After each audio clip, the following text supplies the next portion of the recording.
Hello আমার প্রিয় বন্ধুরা, রিমা কন্যা শ্রীতা ব্লগে তোমাদের সবাইকে স্বাগত জানিয়ে আজকে আবার একটা সুন্দর দেখে ব্লগ নিয়ে চলে আসলাম। আজকে প্রথমেই দেখো একটা শুভ অনুষ্ঠানের কেমন একটা সূচনা, তাই না? মানে দেখেই মনে হচ্ছে যে কিছু তো একটা ব্যাপার আছে। হ্যাঁ, ব্যাপার তো অবশ্যই আছে। আর তোমরা মোটামুটি টাইটেলে তো বুঝেই গেছো, আর থাম্বনেল দেখেও নিয়েছো কার কি। তো চলো আজকে বলেই দিই, এটা হলো আমাদের পাশের বাড়ির পূজা। ওর হচ্ছে আমি একটু সেই বিয়ের আগে যে আইবুড়ো ভাতটা দেওয়া হয়, তো সেটাই আর কি দিচ্ছিলাম। তো খুব খারাপ লাগছিল যে মানে কি বলবো, রান্না করি এই দিক থেকে জানলার এপার থেকে, আর ও বাড়ির ওই পারে ওদেরও রান্নাঘর থেকে আর কি ও জানলা দিয়ে মানে দুজনে মিলে আমরা কথা বলি। বেশ মানে এখন মনে হচ্ছে যেন ও চলে গেলে সত্যি খারাপ লাগবে, কেমন যেন বাড়িটা ফাঁকা ফাঁকা হয়ে যাবে। মানে রান্নাঘর থেকে সবসময় দেখা যায়, তো সবসময় মানে পূজা কি হচ্ছে, পূজা রান্না করছো, এইরকম আর কি। ও বলে বৌদি কী করছো, এরকম আর কি। তো যাই হোক, খুব খারাপ লাগছিল বেশ।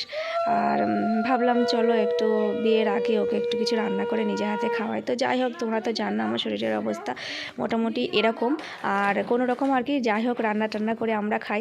তো ভাবলাম চলো ওকে যাই হোক একটু পাঁচ তরকারি রান্না করে তো দিতে হয়, তাই কোনো রকম ভাজাভুজি এটা সেটা দিয়ে আর কি ওকে পাঁচ তরকারি পুজিয়ে আর কি একটু খেতে দিলাম। আর সঙ্গে ওর দিদিও ছিল। তো যাই হোক, দিদি বোধহয় আজকেই এসেছে, হ্যাঁ আজকেই এসেছে। তো জানি না, আমি জানতাম না দিদির ব্যাপারটা। তো যাই হোক, তাহলে দিদির জন্য হয়তো আর একটা গিফট আমি কিনতাম। তো পূজার জন্য একটা ছোট্টখাট্ট একটা গিফট কিনেছি, সেটা হলো একটা ওর জন্য একটা ব্যাগ কিনেছি। ওর আশা করি ওর পছন্দ হবে, ও বলছিল খুব সুন্দর হয়েছে বৌদি ব্যাগটা। তো চলো, আর পূজার বিয়েটাও তোমাদেরকে যতটুকু পারবো ততটুকু শেয়ার করব। তো চলো দেখতে থাকো।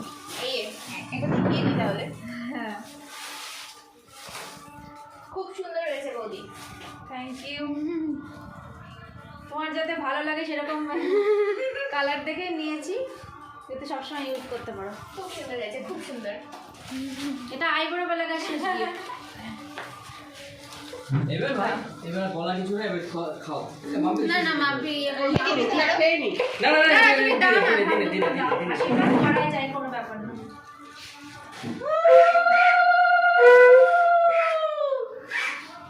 তিনবার দিতে হয় না, একবার দিলেই হবে।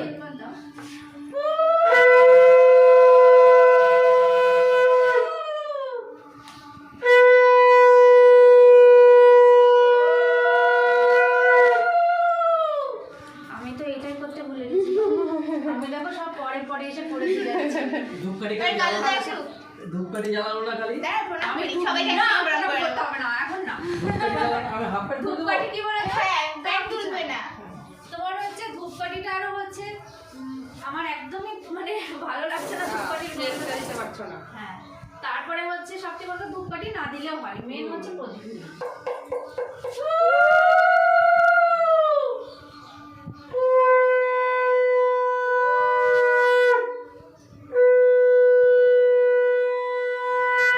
যাক, নতুন জীবন ভালো হোক, পাপার মুখটা দেখা। নতুন জীবন ওর ভালো হোক। হয়ে গেছে? এবার হাতা করে করে করে সেটা তুলে নে। আচ্ছা আচ্ছা আচ্ছা আচ্ছা যাক। প্রণাম আমাকে করতে হবে না এখন, শোনা পরে তুমি ভালো থাকো। কেন? পরে করতে হয় না এখন? না, এখন করতে হয় না। না, এবার মাম্পিকে দিয়ে দাও। ভালো হবে, ব্যাস। বলে সরা। আচ্ছা, আমি একটা ছবি তুলে। তো আজকে হলো পূজার বিয়ে, আর পূজার বিয়েতেই দেখো আমরা চলে এসেছি। এটা হলো আমাদের এখানে মাঙ্গলিক লজে ওর বিয়েটা হয়েছে। তো বিয়ে কিন্তু হয়ে গেছে, এই ভিডিওটা কিন্তু অনেক দিন আগেরই। তো মানে মাঘ মাসেই হয়েছে, কিন্তু আমার মানে কি বলবো, মানে আমার গাফিলতির জন্য এতদিন এডিটিংও করা হয়নি, আর ভিডিওটা দেওয়া হয়নি। তো ভাবলাম ভিডিওটা যেহেতু আছেই তোমাদেরকে চলো শেয়ার করি। তো এই জন্য শেয়ার করতে চলে আসলাম আর এডিটিংয়ে বসে পড়লাম। তো যাই হোক, এখন দেখতেই পাচ্ছ দেখো ছাদনাতলাটা কত সুন্দর করে সাজিয়েছে, আর ডেকোরেট করেছিল খুবই সুন্দর। মানে আমরা তো গিয়ে সামনে থেকে খুব ভালো লেগেছে আমাদের। আর ওরা হচ্ছে মনে হয় সম্পূর্ণটাই বোধহয় কাজ একবারে মানে খাওয়া দাওয়া দিয়ে আর কি কনটাকে দিয়ে দিয়েছিল। যাই হোক, আমি অতটা জানি না এই ব্যাপারে। তো বেশ ভালো হয়েছিল সাজানো গোছানোটাও, আর পূজাকেও খুব সুন্দর লাগছিল দেখো। আর পূজা আমাকে আগে থেকে বলছিল, বৌদি তোমরা হচ্ছে রিসেপশানে কি করবে। তো ও তো জানতো, কারণ শ্রীতা তো মাধ্যমিক, বুঝতেই পারছো। তো এর পরে মানে একদিন মানে 2 দিন পরে আর কি, মানে পূজার যেদিনকে রিসেপশন হবে তার পরের দিনকেই আর কি শ্রীতার পরীক্ষা, মানে মাধ্যমিক শুরু হচ্ছে। তো সেই জন্য বুঝতেই পারছো এটা তো কোনো মতেই সম্ভব না যাওয়া। তো ওই জন্য বলেছিলাম, ও বলেছিল বৌদি ঠিক আছে তাহলে তোমরা কিন্তু অবশ্যই পরে যেও, মানে ও শ্বশুরবাড়িতে অবশ্যই আমরা বলেছি যে নিশ্চয়ই যাবো তোমার শ্বশুরবাড়ি একবার ঘুরতে আর কি। তো মানে আমাদেরও খারাপ লাগছিলো, শ্রীতারও খুব ইচ্ছা ছিল। তো যাই হোক, এখন বিয়েতে এসেছি, বিয়ের ব্যাপারটাই বলি। আর বিয়েতেই দেখো বর চলে এসেছে। তো ভাবলাম চলো এক ঝলক এই ফাঁকে হচ্ছে তুলে নেওয়া যাক, নতুন বর এসেছে। আর বরকে এই সময় অতটা দেখা যাচ্ছিল না, মানে আমরা পিছন থেকে যতটুকু পেরেছি একটু দেখেছি। আর ওখানে তো সব দেখলাম বরের ছবি আছে, ওখানে প্রথমে ছবিটাই দেখেছিলাম যেটা বর। আর তারপরে হচ্ছে কি বলো তো, ওই বিয়েটা আমরা দেখেই এসেছি, বিয়েটা পুরো কমপ্লিট করে এসেছি। ভাবলাম যে আছি আরেকটু থাকি, ভাবলাম বর আসা পর্যন্ত বা বিয়ে বসা পর্যন্ত একটু দেখে যাব। তারপরে ভাবলাম যে না, এই দেখো পূজার বর আর পূজা।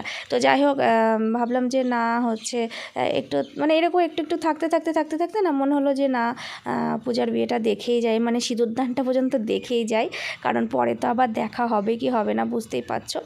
তো এখানে হচ্ছে একটু দেখতে পাচ্ছ একটু টিফিন করে নিচ্ছিলাম, ওখানে ফুচকা, তারপরে এরকম নানান ধরনের অনেক কিছু খাবার ছিল, অনেক কিছুই করেছিল ওরা, মানে আমি আর ডিটেলসে বললাম না, সব কিছু অনেক ধরনের করেছে। তো একদিকে তো গান টানগুলো হচ্ছিলো দেখতেই পেলে। তো আমি তো সবই মিউট করে দিয়েছি, কারণ মিউজিকে বুঝতেই পারছো কপিরাইট চলে আসবে। তো সেই জন্য যতটুকু পারলাম তোমাদেরকে ততটুকু শেয়ার করছি। আর আমরা এখানে বসে আর কি খাচ্ছিলাম। তো তারপরে আর কি কিছুক্ষণের মধ্যে আমরা খেতে চলে যাব। তার কারণ হচ্ছে এই সময়টা আমি একটু সকালই খেয়ে নিই, মানে আমি বলতে আমার সাথে ও শ্রীতার পাপাও তাই করে। তো মোটামুটি আমরা 9টা সাড়ে 9টার মধ্যে মোটামুটি আমাদের খাওয়া হয়ে যায়। আর আমার এই সময়টা কি হয় বলো তো, প্রচুর পরিমাণে খিদে পায়, মানে কি বলবো, মানে প্রচুর পরিমাণে খিদে পায়, মানে আমি বলে শেষ করতে পারবো না। তো যাই হোক, আমরা সেই জন্য বললাম না, সকাল খেয়ে নিয়েছিলাম, কারণ আমি বললাম যে চলো সকাল খেয়ে নিয়ে তারপরে নয়তো বিয়েটা বসে দেখবো। তো এরপরে হয়তো আবার অনেক ভিড়ভাট্টা হয়ে যাবে, তার মধ্যে মানে যে দাঁড়িয়ে থেকে মানে খুব খারাপও লাগে, লজ্জাও লাগে। তো সেই জন্য একটু লজ্জা লাগবে বলে একটু সকাল আগে খেয়ে নিয়েছি। খেয়ে তারপরে বসেছিলাম, একটু বিয়ে দেখেছি। আর খাবার দাবারগুলো খুব সুন্দর হয়েছিল, মানে অ্যারেঞ্জমেন্ট খুব সুন্দর। আর পূজার মানে দিদি কিন্তু সব নিজে হাতে করছে, বুঝতেই পারছো, কারণ কাকু কাকিমা তো নেই। তো সেই জন্য মানে দিদি হিসেবে মায়ের কর্তব্য পালন করেছে। খুব ভালো লাগলো। আর এত সুন্দর সব কিছু, মানে চারিদিক পরিষ্কার পরিচ্ছন্ন মেনটেন করে যতটুকুভাবে মানে মানুষকে মানে কি বলে সেই আতিথেয়তা আর কি করা যায় ততটুকুই করেছে ওরা। বেশ ভালো, খুব সুন্দর, একা হাতে সামলে খুব ভালো। আর যাই হোক, তো খাওয়া দাওয়া আমরা মোটামুটি করছি, দেখতেই পাচ্ছ। তো খুবই সুন্দর হয়েছিল সব কিছু, মানে একা হাতে যে এত সুন্দরভাবে সামলিয়ে করেছে সেটাই মানে অনেক বাহবা দিতে হয়। তো যাই হোক, চলো তোমরা দেখতে থাকো, আমি আর বকবক করবো না। তো আমি পরে মিউজিকটা দিয়ে দিচ্ছি, তোমরা বিয়েটা দেখে নাও এরপরে, ঠিক আছে? তো চলো।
তো বন্ধুরা তোমরা বুঝতেই পারছো এই যে সিঁদুরদান পর্বও হয়ে গেল, আর বিয়ে তো সিঁদুরদান হওয়া মানে কমপ্লিট, কিন্তু আরও কিছু কিছু নিয়ম থাকে তো সেগুলো টুকটাক হবে। তো এবার আমরা বাড়িতে চলে যাব। তো চলো আজকের ভিডিওটা কেমন লাগলো অবশ্যই সবাই বলো, আর ওদের বিবাহিত জীবন অনেক অনেক সুখময় হোক এটাই আশীর্বাদ করি, তোমরাও আশীর্বাদ করে দিও। তো চলো আজকের মতো এইটুকুই, টাটা।